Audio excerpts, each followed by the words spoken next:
They folded the flag for him at the little brick church on Ellsworth Avenue, and the wind tried to take it twice before the honor guard's hands persuaded it to behave. It was a raw Thursday in late January in a river town in southeastern Ohio, the kind of cold that makes sound travel farther than sense. The man in the casket was Eamon Ridge, a volunteer firefighter and the sort of neighbor who shoveled 2 extra porches without mentioning it later. The service ended at 4, the last handshake landed at 4:20, and by nightfall, the street had gone back to being only a street. At 9:13, Leora Penn took her seat at the county dispatch console, slid on her headset, and watched the board come alive. At 9:31, the line marked 911 flashed with a familiar number. His number, the man everyone had just buried. Before we begin, tell me, where are you listening from and what time is it there? Leora had fielded storms and barn fires, and wrong turns called in as kidnappings. She had coaxed calm from people whose words came like hail on a tin roof. She had heard the first breath of a baby through a phone held in shaky hands, and the last breath of a stranger who needed someone to hear it. She was 34, kept her hair short to keep the headset from snagging, and wore a gray cardigan because the room ran cold to keep the computers honest. Her desk held 2 photographs wedged into the bezel of the monitor. One showed a river in summer, green as a promise. The other showed Eamon and his daughter Cass standing in front of the station engine with that look people get when duty gives them a reason to grin. The year was 2022. The county had upgraded the system, and the board pulsed with the soft light of new money that still felt like a borrowed suit. Lines identified towers and cross streets. Repeat callers had little tags. When Eamon's number flashed, it wore the tag she had put on it a year ago, Station 4. Her stomach made a small, foolish turn. Her hand did not. She tapped the line open. 911. What is your emergency? Static, not empty. The kind of static that carries weather in its mouth. A faint hiss like tires on wet asphalt far away, then a click as if someone had covered the microphone with a thumb and lifted it again. Leora glanced at the automatic location box. The system offered a circle that could have been a dozen blocks wide and no more. The tower showed the bluff above the river. The timer on the call rolled past 10 seconds, then 15. The headset warmed in her hand. "Hello," she said, voice even, the way training turns fear into architecture. "If you can speak, I am here." Something moved under the static. A breath, slow, disciplined. The way firefighters learn to breathe through a mask like they are rationing the ocean. She had listened to Eamon for years as he called in traffic stops and barn smokes and mutual aid requests in that unshowy voice he kept, even when the ceiling thought it was tired of being a ceiling. Her throat tightened without permission.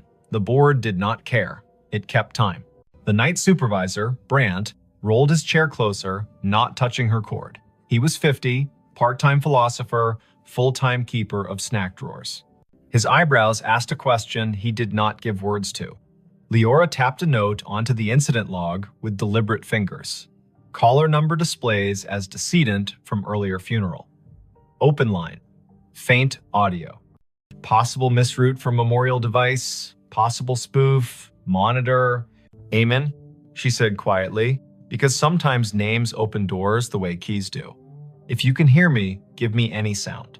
The line breathed once more, then found a voice. Not bright, not ghostly, a man speaking like someone who had walked all day and only now remembered he could sit. It said one sentence, 3 words, patient, back door locked. Brandt's hand hovered over the radio mic. Leora nodded once. He paged Station 2 because Station 4 was morning, and Station 2 would show up with their coats half-buttoned and their hearts arranged like a team. He sent them to the Ridge home on Quint Street, the small white place with a porch swing that had never let a guest feel foolish for needing to sway a minute. Leora kept her voice on the line. "Back door, locked," she repeated, writing it, hearing it, feeling the way the sentence wanted to be a map. "Is someone inside?" Nothing answered at first. Then a second sentence, softer. "Cass asleep." Brant's fingers were already moving the way piano players do when the song makes them want to be faster than they are. Officers on the midnight swing shifted their routes without complaint. The medic crew out of town angled their rig toward Quince in case Grief had found a trick that needed medical names. Leora sent a quick text to the on-call clergy liaison because the county did not believe in letting families be alone with what they could not name. "Amen," she said, "steady. We're sending them. Stay with me if you can." The line hissed like rain on a steel roof, and then went quiet. Not the click of a hang-up, the kind of quiet a room makes when a story finally sits down. The call timer rolled to 1 minute 23 seconds, then stopped. Disconnected, the board told her, cheerful as a toy that believes its work noble. Brant opened his mouth and then closed it. He reached for his coffee and decided it was the wrong kind of night for coffee and reached for water instead. Leora sat very still for a moment and felt the way adrenaline stands up in your body and refuses to sit until you give it a task. She gave it the task of listening. The lines danced with ordinary need. A possum in a kitchen. A husband who had cut his hand on a jar. A neighbor who had heard a window break and then realized it was the television.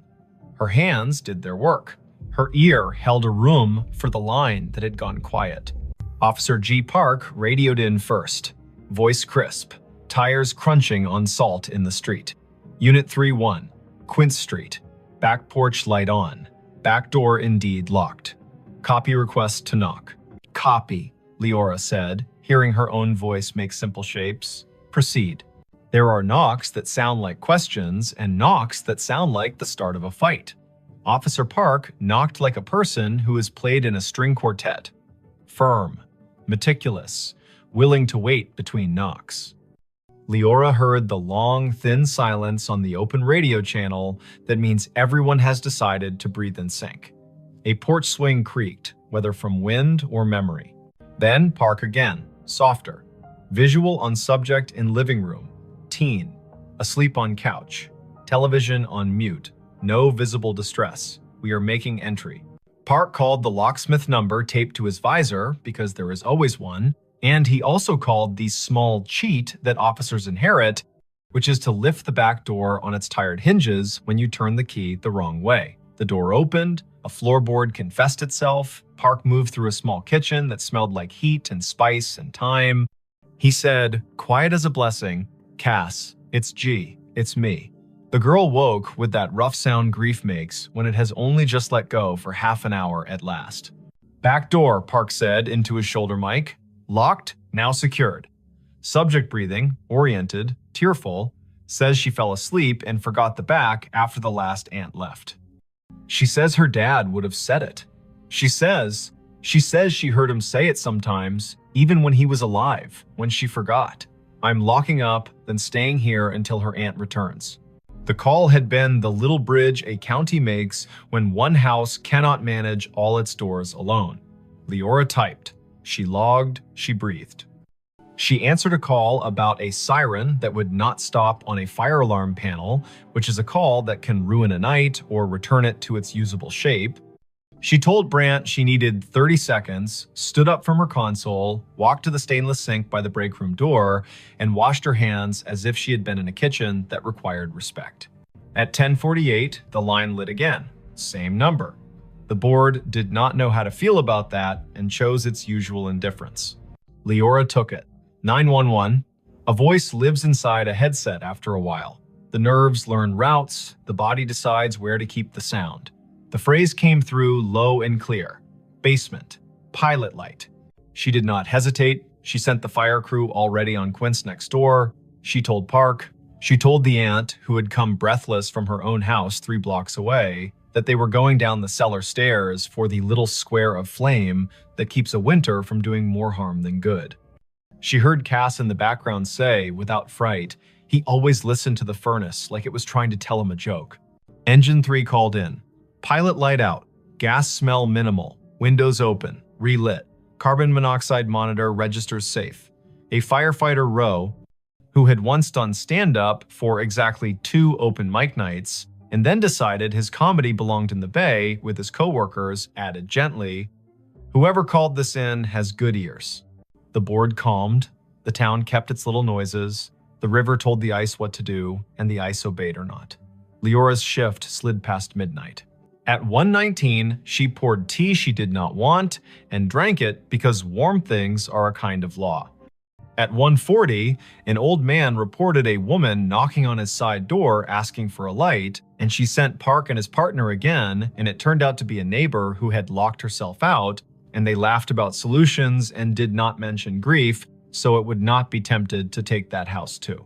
At 2:19, when the dispatch room feels like a lighthouse that forgot whether the bay is wide or just an eager creek, the line lit a third time. Leora did not say amen out loud. She let the humanities teacher voice in her head that once told her names have heft say it for her. 911. This time the sentence was longer. Not elaborate, not difficult. The kind of sentence men say when they've spent their lives making tool lists. Check the pan on the back burner. Leora's fingers moved before she could tell them to, and 10 seconds later, Park said on the radio that a pan of oil sat glowing on the stove, forgotten by a cousin who had come bearing food, and then wept, and then gone to call another cousin and set the phone down on the porch rail. Park killed the burner, slid the pan onto a cold eye, and said, "Tell whoever's on that line thank you again." She said, "I will," and understood how inadequate that was, and also how there is no better sentence at 2:20 in the morning when a house has been held upright by 2 extra words spoken by a man with no air left to push them.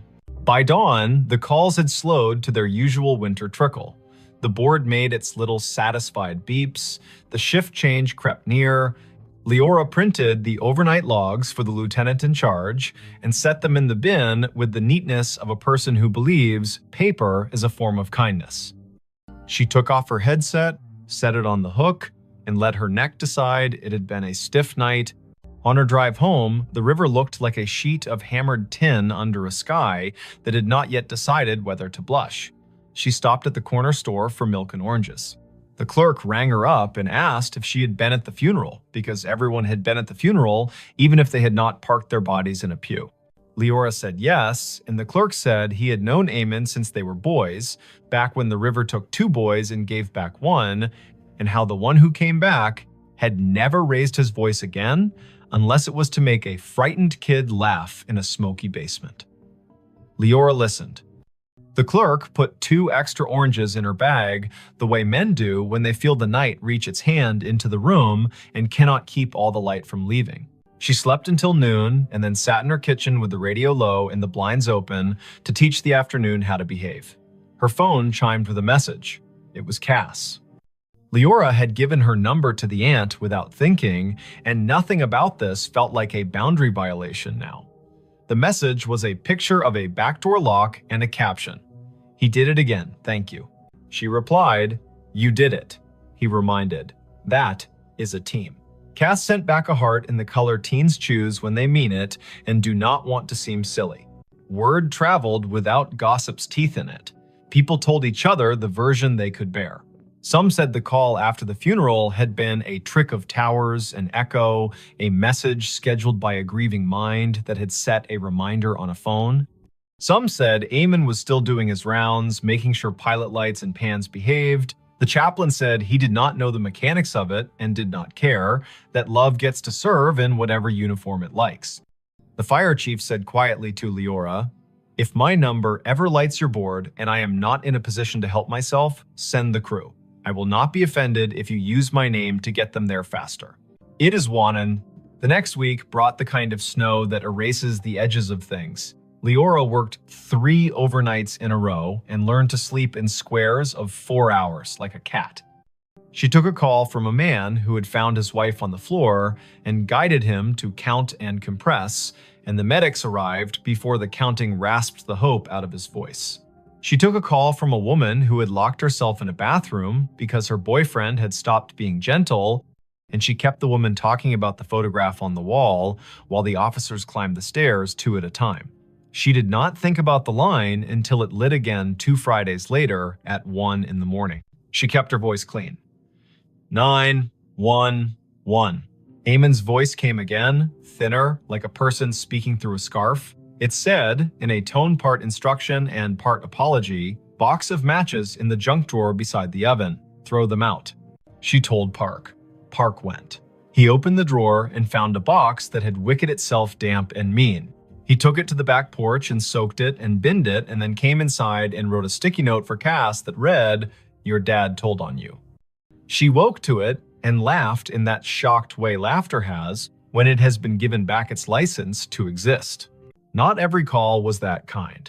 Once, the line connected, and all Leora could hear was faint wind and the hollow tick of a cooling engine, and she understood, without needing the lieutenant's later confirmation, that this had been the night the station bays opened, and Eamon's truck had been driven back from the long, slow procession, and the engine had clicked in that language.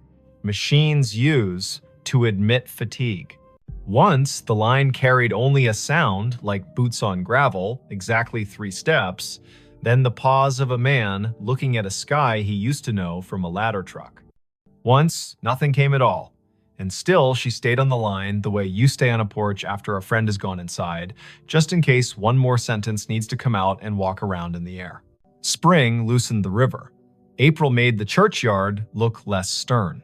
Cass finished school with a concentration that made her teachers write small notes on the bottom of her papers. "You have turned into a person who trusts herself." Leora saw her at the station on an open house Saturday, and the girl hugged her the way nieces do their aunts without asking for the right to be related. They stood under the engine bay's great door and listened to the way small kids treat sirens like musical instruments when given permission. Cass said she sometimes still heard it, the way a voice comes into a room without needing to open the door. She said the voice had told her to bring in the porch rug before a thunderstorm that would have flung it across the block. She said the voice had told her to drink water before her stomach had the language to beg for it. "What do you think it is?" she asked, not demanding that it be a ghost or an algorithm. "I think you live in a county where people answer one another when called," Leora said. "I think sometimes lines open from one room to another because the rooms were built that way by love. I think if we say it out loud too many times, the day will get shy and pretend it never happened. And I think your dad trained his whole body to go when someone needed a sentence, and I do not know what training looks like later." Thanks for watching Allen's To Help Pray. Cass nodded as if she had been offered advice about lifting with her legs, not her back. She put her hands on the engine's bumper like a kid checking the pulse of a whale and whispered thanks in the dull shine where she thought it might carry. The last call came in July, on a night that smelled like cut grass and the electric promise of storm. The board was quiet. Brant had his feet crossed at the ankle, the way he did only after midnight when the county behaved. The line lit. Leora took it with the care of a person accepting a candle in wind. 911. There was no static, no breath, only a single word, perfectly ordinary, soaked in a patience she would remember until the last hour of her life. Enough. "Enough what?" she asked. Back straight, pencil ready. The word came again, a thought set gently on a table. Enough. Then a long exhale, the temperature of a day in which someone has put down a tool they are proud to have used and is ready to wash their hands. She typed the word. She did not send units. She did not mention it to Brant until the end of the hour, when she said it out loud the way you say a number twice to make sure you got it right. He nodded. He threw a cough drop to her like a baseball, and she caught it and laughed because bodies insist on living. There were no more calls after that. The system reassigned numbers as systems do. The board forgot how to glow with that tag. When Leora sat at her desk and the photographs leaned against the monitor made their steady witness, she still sometimes heard the faint tap of a firefighter's gloved hand on a doorframe, the universal signal for ready. She bought a small, heavy key hook for her own kitchen, put it by the back door, and never forgot again. She found that when she walked past the Ridge place on mornings when she needed to see the river before she could trust the day, she would look at the back door and feel not a haunting, not an ache, but the exact rectangular comfort of a thing that had been understood and done. If this kind of thing ever happens where you live, if a phone rings after a set of shoulders in town have lowered themselves to the work of grief, if a name appears on your console that your heart wants to call impossible, do what Leora did. Answer. Stand in the narrow bridge between rooms, ask short questions with soft edges, send help, write down exact words. The world is made of exact words and the work that follows them. Believe nobody and nothing too hard. Let the river decide what is memory and what is rumor. And when the voice finally says enough, let your hands say thank you by resting them, palm down, on the desk you have kept clean so the night can put its weight there for a minute. And if you are sitting in your kitchen with a back door that gets forgetful, say the date out loud to bring the day to heal. Late January 2022. Early April 2022. The hot night in July when rain forgot its manners. Say the town's name so it will remember it has one. Say Amen. Say Cass. Say Leora. Practice the sentence that saved a pan and a pilot light in a teenager who deserved a house that understood locks. Back door locked. Then lock it, then sleep. The county will keep its watch. The river will balance its own ledger. Somewhere, a dispatcher you will never meet will lay a pencil down on a pad with a line drawn through the last open box, a small, perfect check that means this part of the night is finished and the next part may begin. He found a staircase in the lake it still goes up. He saw it when the wind fell off and the lake lay down like glass, a sudden stillness that made every shoreline detail stand at attention. The afternoon sun had taken a step toward evening, yellowed and steady, and the north cove of Lake Lanier went calm enough to show the bones under it. He cut his aluminum skiff to idle and drifted toward the pale shoulder of exposed clay. There, not random at all, a run of stone steps pushed up from green water and kept going into nothing the shore could explain, even and true, as if they still believed a front door was waiting at the top. Before we begin, tell me, where are you listening from and what time is it there? This was late September 2022, after a summer of stingy rain and long afternoons when the heat felt like it had signed a lease. The lake sat northeast of Atlanta, a blue map of drowned hills and red clay coves, and that year it had read its gauge and decided to show some of what history had asked it to forget. Foundations revealed themselves like old teeth. The ghostly lanes of a two-lane road slipped out of the murk and pointed nowhere. Between Bald Ridge and the mouth of 6 Mile Creek, a staircase announced itself and waited for a person with the right kind of attention to see it. Riven Kettering had that kind of attention. 38. A carpenter and part-time rescue diver who liked small engines and the honest work of making broken things carry weight again. He lived in a rental off Pilgrim Mill Road with a dog who had taught herself to sleep through sirens. He was not a romantic, not really. He was the kind of man who listened to what a hinge said when it wasn't being looked at. The lake had been a job and a solace for him since he moved down from the foothills of Tennessee a decade earlier, and on afternoons like this one, he took his old skiff out to idle over the drown. The staircase began 3 steps below the surface, pale rectangles set into the clay, then climbed above waterline, slick with algae, where yesterday had touched and left. 12 risers showed drop.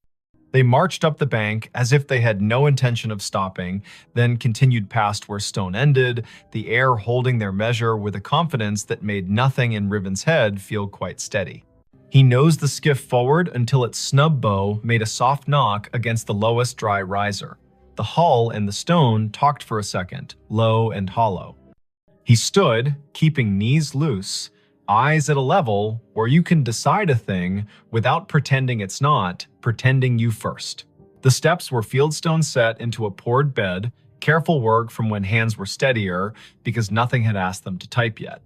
He could see where the mortar had let go, hairline by hairline, and where a leaf had chosen to become fossil rather than compost. He stepped out. The rock took his weight with a small, agreeable groan. He climbed, counting aloud the way you do when a rhythm wants to prove it's a law. 7, 8, 9. A wet line at his ankles where he had waded the shallow to push the skiff in. 10, 11, 12. He stopped where stone ended. The sidewalls rose one more course and then gave way to air. Ahead of him, nothing. Above him, more nothing. And yet his right foot, when he slid it forward with the caution of a man who had once fallen through a rotten porch and did not intend to audition for that pain again, found resistance. Not stone, not water. Not empty. A density like stretched cloth, like cold-pressed sugar, like a stare that remembered itself and refused to forget just because the lake had been told to be a lake. He drew his foot back, scalp prickling, breath in a pocket he didn't want to open too fast. He looked around to see if anyone else had been presented this joke. No one. In late September, a Tuesday can make a cove your private chapel. Far out, a pontoon boat moved like a floor with music on it. Closer in, a blue heron had made the stump of an old post into a claim. Riven set his palm above the end of the stone into the air where a banister would be if someone had finished the thought. He felt nothing until he pushed a hair past what he thought was safe. Then he felt a boundary, the exact height of a handrail in a code book he could recite. He smiled despite the way his heart had decided to pick up the tempo. Something here hadn't drowned entirely. Something here had decided to keep going up. He does not scare fast, Riven. He is a man who has gotten into dark water at night, kindly, and come back calmer for it. But he respects a place with a memory. He went back down the 12 risers and climbed into the skiff and sat with his hand on the tiller and let the lake tell him if it wanted him to be braver than his grandmother would approve. The wind was a rumor now. On the far shore, a transformer hummed with the stale sweetness of electricity. He turned the motor off and drifted with his fingers brushing the gunwale and felt for the old current under the new. A loon called once out in the main channel, the syllable bending toward a kind of loneliness that doesn't need an audience. Riven looked back at the steps. The air above the 13th riser shimmered, a trick of light or a rule he hadn't been told yet. He swore softly in the old way that buys you permission to try again. He pulled the skiff onto the red bank, tied it off to a scar of root, and went back up the 12. He did what his hands knew to do. He turned a coin on its edge and rolled it along the last stone. When it tipped forward into air, it did not fall. It sat against nothing, as if pressed to a glass he could not see. He slid it forward with one finger and felt it drag over an edge.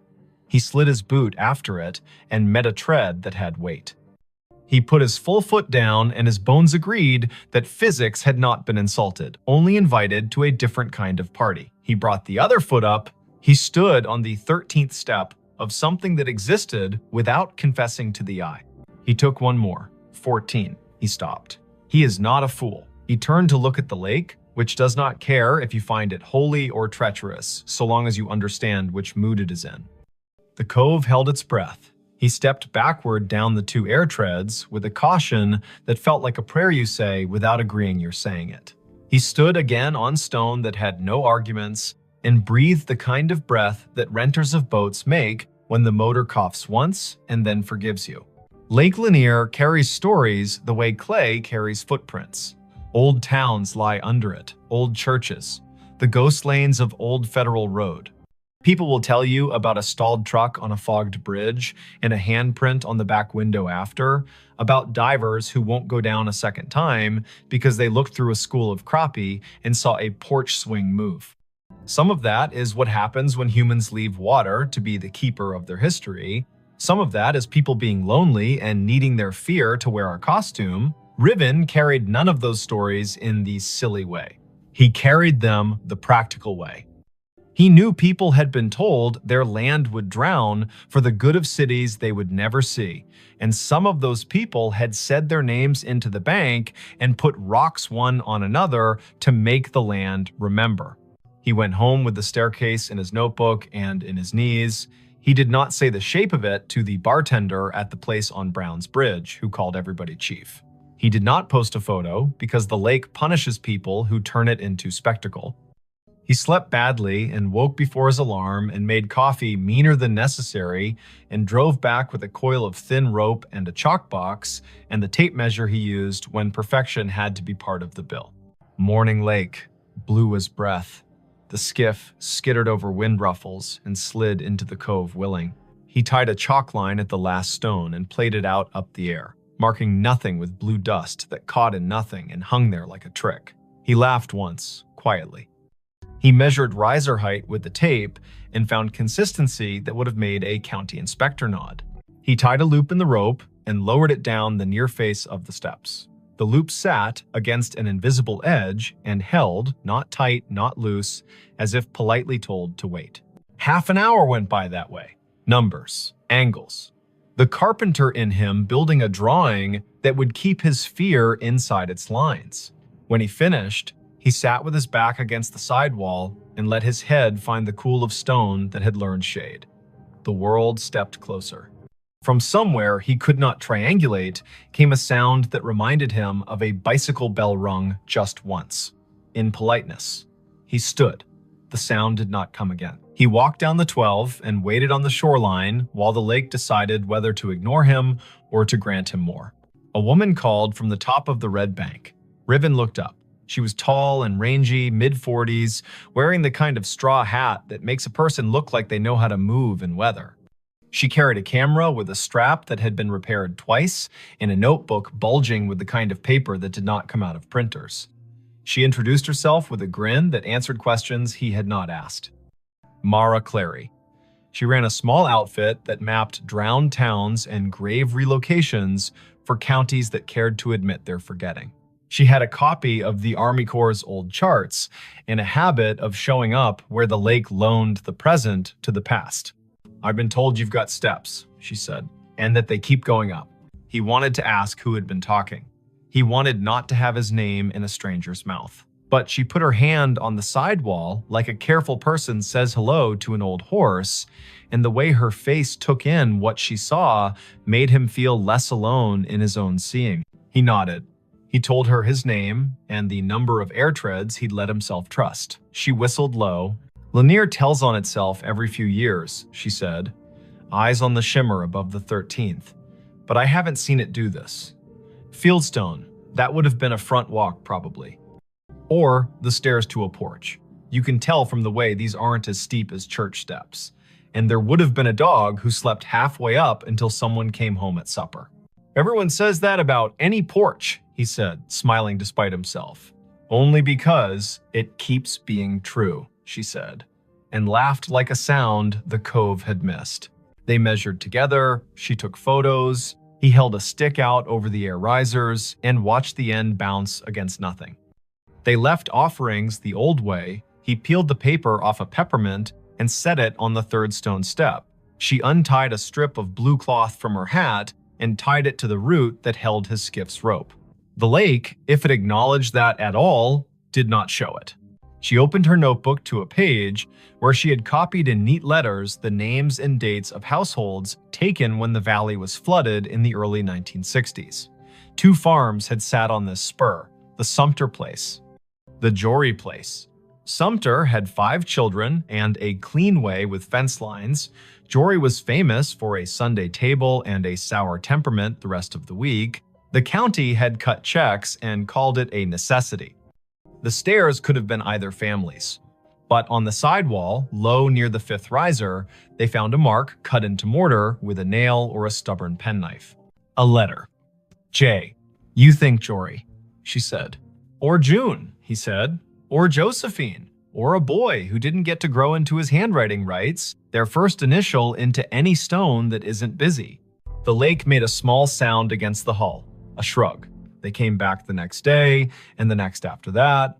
In the afternoons, teenagers on rental jet skis came doing grammar the water did not admire. In the mornings, a heron watched like a magistrate. Once, a man in a bass boat cut his engine and drifted nearer and asked if the invisible was real or a trick. And when Riven told him the truth, he raised his cap and said, "Well then," and idled away because some facts want to be left alone to keep being facts. On the 5th day, just after noon, when the light loses some of its slant and the lake starts its long exhale toward evening, the air changed. Riven was on the 14th invisible tread, Mara 2 below on stone, the rope tied at his ankle as if that kind of thing would help. He felt a pressure move across his shin like a child's study of a newel post. The hair on his forearms declared a vote. He looked up. Above him, a faint dark line hung in the bright. A lintel, if you wanted to pretend to see one. A line where a door might have decided to sit if it still meant to. He lifted his hand slowly and let it hover. It met resistance at the height where a latch would be if people had followed the same measurements here as they did in town. He pressed a fraction and felt the air give. Not much, not enough to invite him, only enough to say, "I know what you were asking for," and no. He withdrew his hand. He did not try again. He went back down and sat on the 6th stone step and put his elbows on his knees and let his head go heavy in the way of a man who knows the difference between a closed door and an answer. "Not today," Mara said, not unkindly. "Doesn't mean never." A storm ran around the rim of the lake that night and forgot how to come down. The next morning broke clean and noisy, with birds relieved to be right about the Sunday. When they returned to the steps, the peppermint was gone. The strip of cloth whispered against the root when the wind remembered it. On the 4th stone riser, a line had been drawn in the red dust by a finger that had not belonged to wind. 4 short lines, 1 long. The way a person keeps track of days when they are doing a job no one else is counting, they looked at each other like people who have been included in a conversation without earning it. Mara wrote down the marks in that tidy, practical hand. Riven climbed to 14 again and did not press the air where the latch would be. He listened instead. It is an old trick. The more you don't demand to hear, the more willing a place is to say its piece. Somewhere above him, at the end of the invisible run, a sound came faint, almost an opinion. The scrape of a chair, foot against a wooden floor.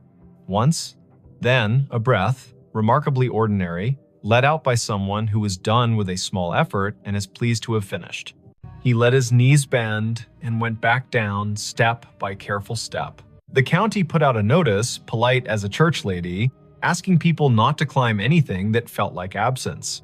A man from the Corps came by with a clipboard and a caution that did not include humor and told them to rope the place from the bank. They tied a line and left it slack enough to be ignored by whatever needed to come and go. Mara logged coordinates and photographs and the exact color of the lichens on the sidewall. Riven made a drawing of the steps that showed the air ones the way you show trust, with dotted lines and a note that says, "As found." Word spread anyway. It always does when to leave a thing alone would be the more complicated form of love. A grandmother came and watched from the shade and told her granddaughter a story about the summer her brother rode a bike into a field that is now part of the lake and fell and did not cry, because corn leaves will cut you if you give them. An audience. A man in a Braves cap stood for a long time with his hands in the back pockets of his jeans and didn't tell anyone why his eyes kept the gloss they kept. A boy clapped once and apologized, and then asked if the staircase sounded like anything, and when Riven told him about the scrape and the breath, the boy looked toward the place where a door might be and whispered, "Thank you," like a student to a teacher who has handed out permission slips to freedom. On a Wednesday morning in early October, the lake rose 2 inches. The first stone step went green again. The 12th stayed dry. Riven set his palm to the sidewall as he had begun to do without design and said the names of the months out loud as if they were a key. Mara arrived late, hair in a bandana printed with little cranes, a thermos in one hand and a sheet of onion skin paper in the other, the thin kind that takes pencil and lets the stone's texture come up through.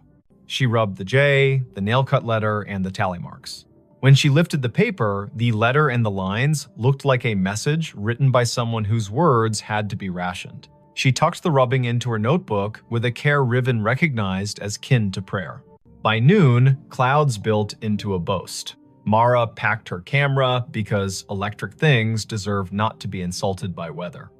Riven untied the rope at his ankle and coiled it with the absent-minded competence of someone who likes ropes for the way they make order out of risk. The air above the 14th step felt different. Cooler, somehow. Denser. He looked up and wanted more than he would have admitted the week before to see something acknowledge him. Not a face, not a figure, an idea. The lake refused. It kept to its rights. Before the storm broke, a small group arrived in silence. Not tourists, not thrill seekers. People in good shoes that did not belong to docks. A woman in a navy blazer. A man whose tie had been loosened by degrees and had stopped at 3. An older woman with a cane that looked like it had been carved by someone who understood trees better than money. They stood on the bank above the line and watched the steps like people watching someone figure skate after having once skated the same routine 3 decades ago and remembering what the body used to hold. The older woman spoke first, to the stone, not to the living. "You kept it," she said.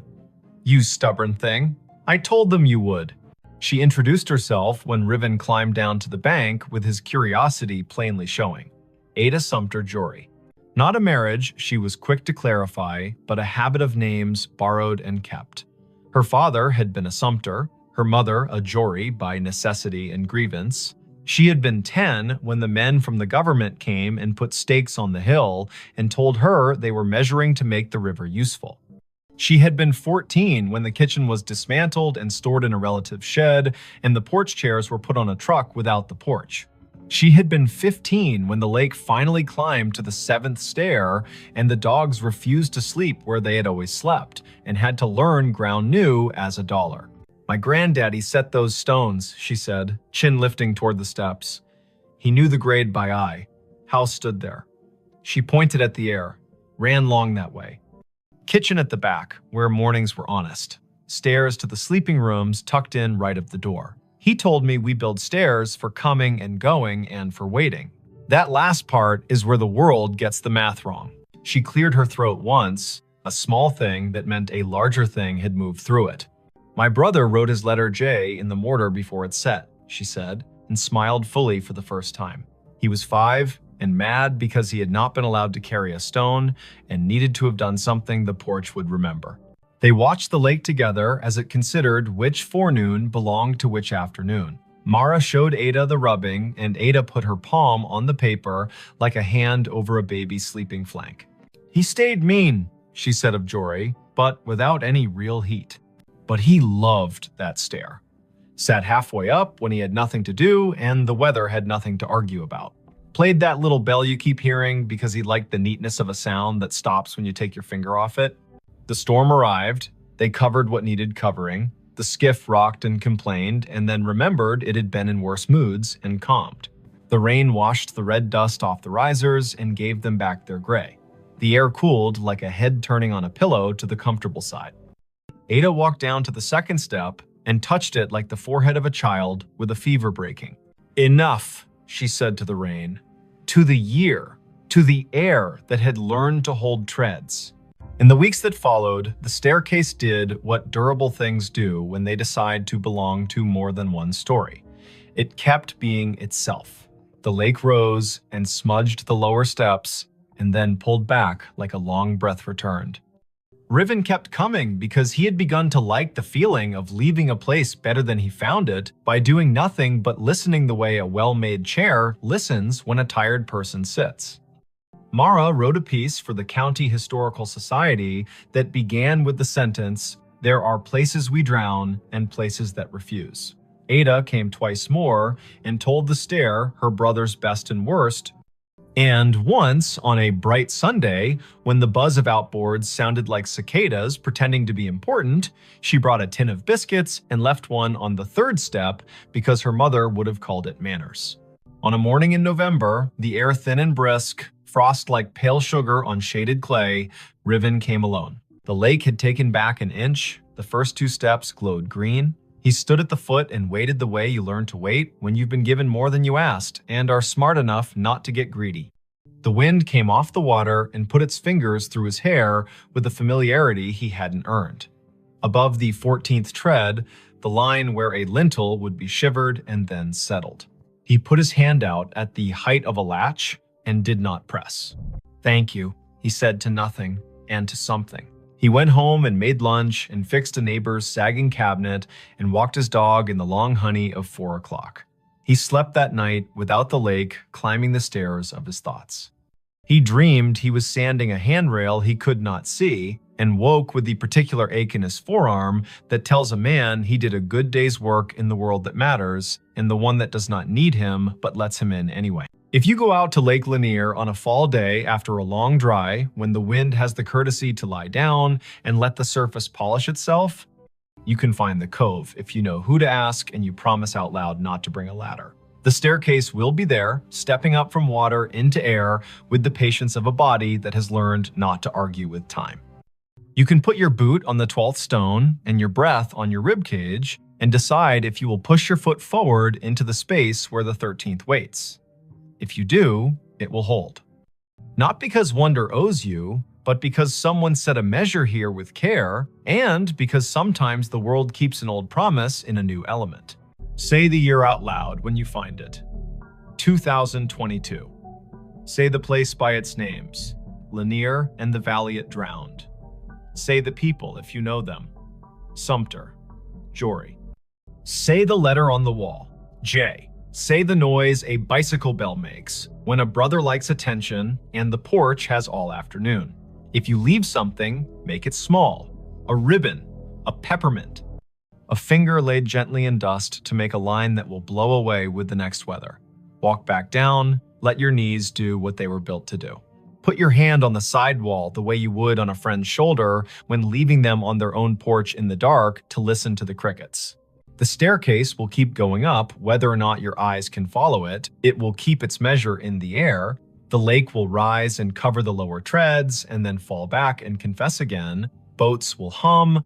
Herons will judge. A woman in a straw hat will rub letters onto paper, and a man with a dog who sleeps through sirens will coil rope and listen.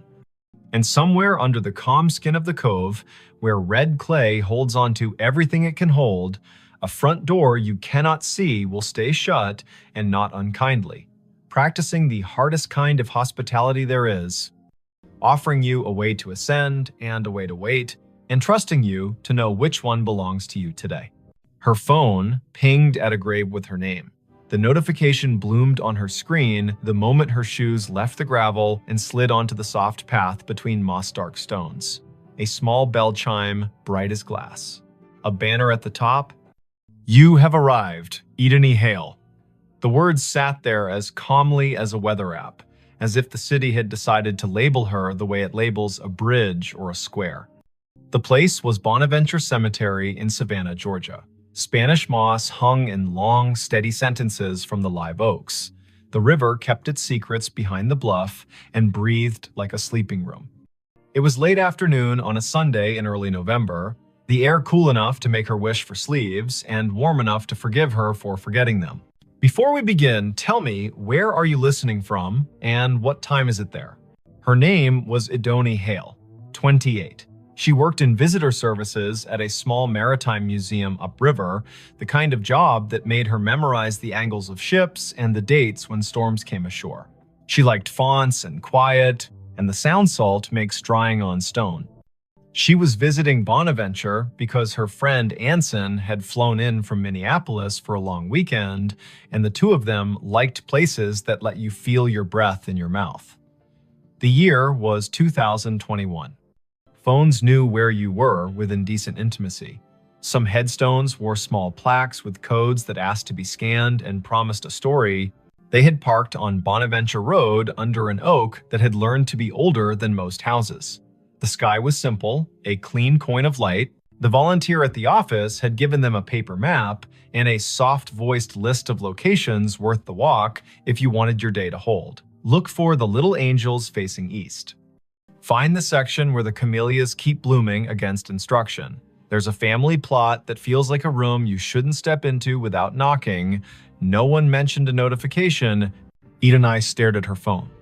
The banner did not give a location like Section F or Plot 31. It was the same tag her calendar used when she arrived at work or home. You have arrived, Idoni Hale. As if she were a place. As if the grave were her. Anson leaned toward the screen and squinted. He was tall and light-footed, a teacher of high school literature who carried poems in his pockets like receipts.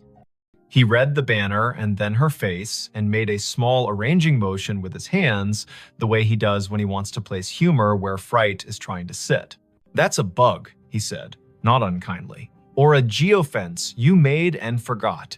Did you tell your phone to remind you to be yourself today? She clicked the banner to see where the phone thought she belonged. A map opened, a blue dot pulsed with the steady patience of a small heartbeat. A gray pin sat 100 feet east in a section labeled McAllister. The pop-up bubble above the pin read Ideni Hale in the same unsentimental font. She did not have a virtual contact called a cemetery.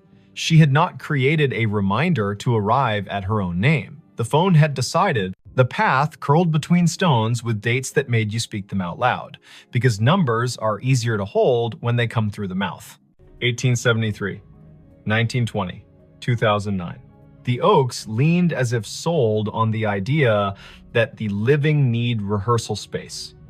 Anson spoke a tour fact about a poet who loved this place and whose plaque visitors touch in a small, quick superstition.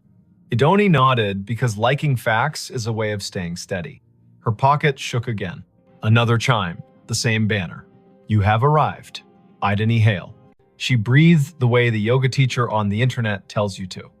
In through a count of 4, hold for 4, out for 6. They followed the path east until the bluff opened its shoulder and let the wind test their sleeves. The section ahead was a little higher, a little more sure of itself.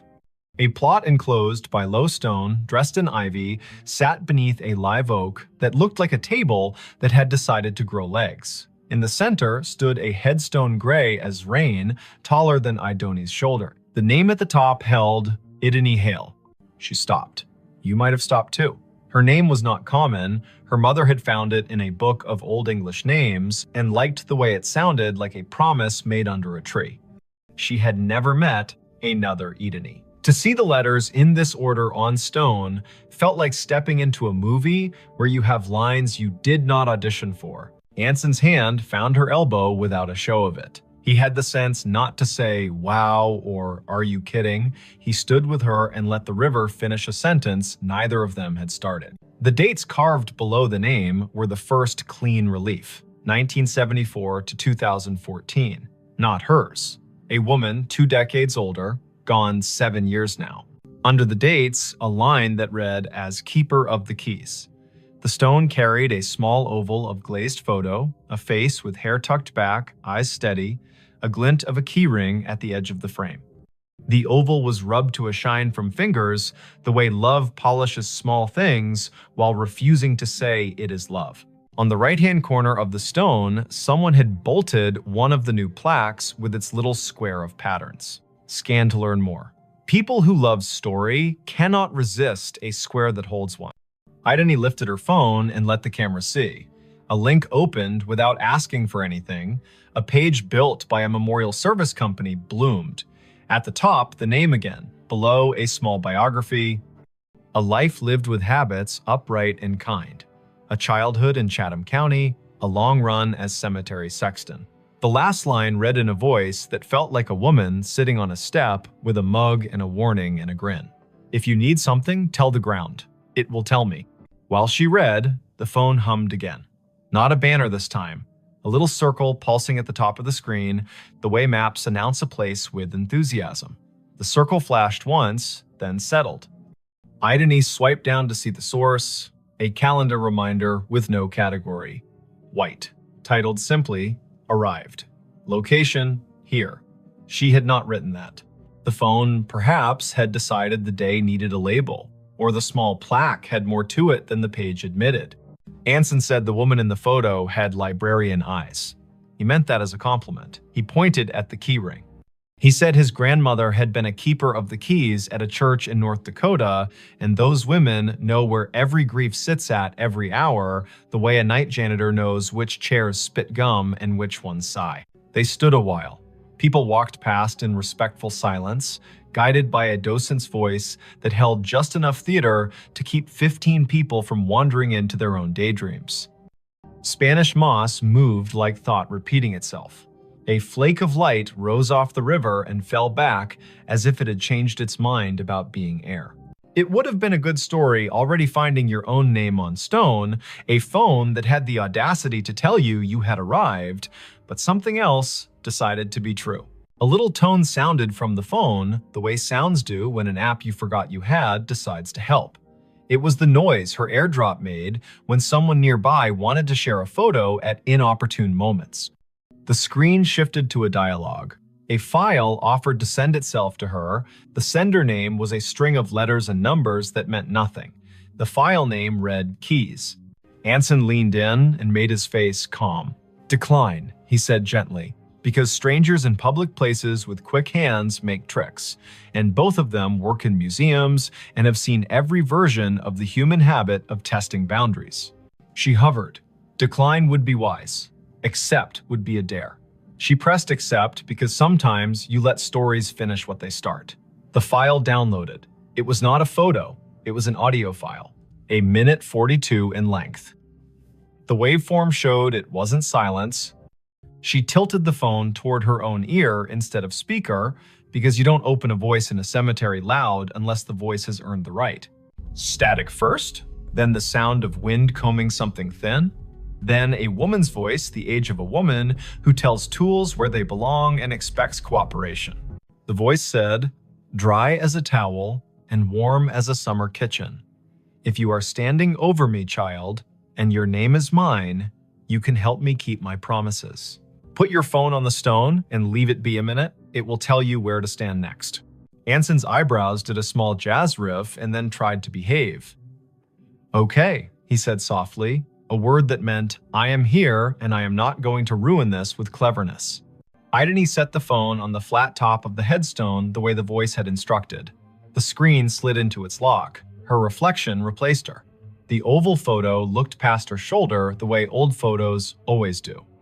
She counted in her head as a way to keep the childish fear of being tricked from standing up and knocking the ritual with its elbow. 50, 60, 78. The phone buzzed once, she lifted it. The map opened of its own accord. The blue dot had moved nothing. The gray pin had changed. It labeled another grave 30 yards north with a name neither of them had seen on the paper map. Rosin Hale. A second name. Another Hale. The first name was Welsh and not common here. They went because the day had asked enough times to be answered polite. The second stone stood lower, more modest. The granite, a color you could never find on purpose if you looked in a catalog. The dates were older, 1931 to 1999. The epitaph read, "She kept the gate lighted," and under that, in smaller letters, so faint you could only see them when the cloud put its hand over the sun, a line, Rosine was born. Rosine Idris. She married into Hale and stayed. Tell my niece if she comes through here that I see her when I count keys. I am not anybody's niece, Idini said aloud, and then took a breath because she heard the defensiveness squirreled underneath. I mean, not hers. You might be more people's niece than you know, Anson said gently, a man who had grown up with uncles who weren't uncles and yet were more family than the kind that wears your face. They stood while the wind added a signature to the bottom of the page of the day. The river put its shoulder against the bank and leaned. The phone did not ping again for a while. A cardinal went from one branch to another with the purposeful speed of a person who knows where the parts are stored. A group of teenagers trailed an auntie through the lanes, popping gum in a respectful way, which is a regional miracle. Idony looked up Rosin on the cemetery's database because when your heart gets odd, facts make a braid to hold on to. The database was one of those volunteer-built websites that carry the tone of a potluck where everyone brings a dish so exact it shames you for choosing salad. Rosin's entry was thorough. Born Rhonda Valley, came across with parents as a child, settled in Chatham County, married one Mr. Hale, worked checklist after checklist for the electrical union office, sang alto in church with the patience of an anvil, survived by no children, preceded by older brothers, all gone. Niece mentioned in an obituary in 1999 with no name given. Anson made a sound that meant the story had wiped its hands on his shirt and was ready to cook. The phone chimed once more, now with the tone her museum app uses when a beacon in an exhibit hands you a fact. She had turned beacons off last month because being interrupted by history while in history felt a bit like a stage whisper in a quiet theater. She had not turned beacons back on. The screen read, "A note is waiting." A map pinpointed the little brick building the cemetery uses as a workshop for the grounds crew. A path drew itself in blue between the Hales and the shop, like a string in a child's game. They went, Because keys that ask to be found deserve not to rust, the door to the shop was propped with a cinder block the way doors are propped everywhere when the weather learns to be useful. A radio played a station that chose old soul and occasional baseball score updates. No one was at the counter. A bell stood there anyway, the kind that rings a sound like a glass penny. Anson rang it because he likes participating in obvious rituals. A man in his 50s with a badge that read August came in from the back, wiping his hands on a rag that had earned its keep. "You folks need a map?" he asked, then took a longer look at their faces and revised. "Or a minute." "We were by the hailstones," Idony said, and watched the way a man looks when a rhyme finds his ear and tells him it cares. August nodded. "Course you were," he said.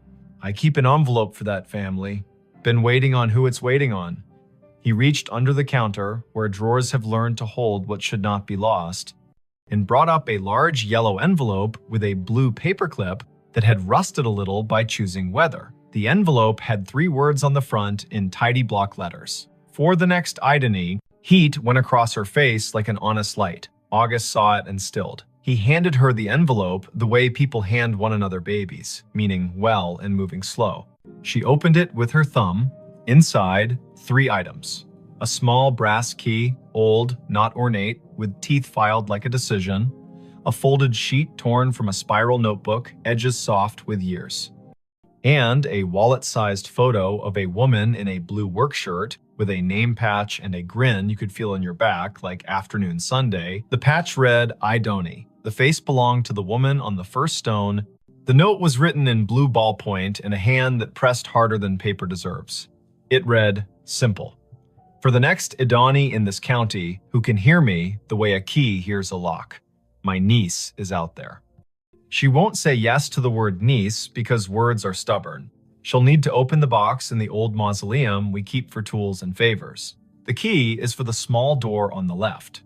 Lift on the latch while you turn. The box has what belongs to her and me and her grandmother. If she is standing at my stone with a phone, she will know that I know. Don't bring a crowd. Bring one friend who reads instructions with his eyes. Leave the key when you are done. We can count without hands here. "I'm not someone's niece," she said again, and heard how the sentence grew less certain with practice. Her mother's family tree began and ended in a different state. A line of women who told polite lies to spare one another the sharp edges and did their grief in broom closets. Her father had not survived long enough to name distant relations. He had left behind a bent screwdriver and a smell that her body still could find when a day asked. Anson's hand found the counter in a quick pat, like checking for keys as you leave the house. "You don't have to be a niece to be the person meant to do a thing," he said. "But also you might, and it might not matter how that happened." August tapped the counter twice, a habit that sounded like a yes. "The small left door," he said. "People never see it. Take the path behind the office and go right at the angel with the missing hand. The mausoleum is the little brick one that looks polite. The left door sticks the way a lie sticks to a room. Do what the note said, lift and turn." They went back into the light. The blue string on the map did not bother now to draw. The path knew their feet. The angel with the missing hand stood where the volunteer had said, "Angels stand, face east," blank expression that suggested she had witnessed every century and found nothing quite bad enough to frown at yet. The brick mausoleum waited with that small pride buildings have when they know they are not the grandest on the block, but are the one that does the job without complaint. The left door looked like a panel added later. The brass latch had the smoothness that comes of being touched by people who mean to get work done. Idony slid the key in, the teeth caught, and then thought better of it. She lifted the latch with her other hand and turned. The lock gave. The door opened 6 inches and stopped, ticked by a wooden wedge that had been insinuated at the bottom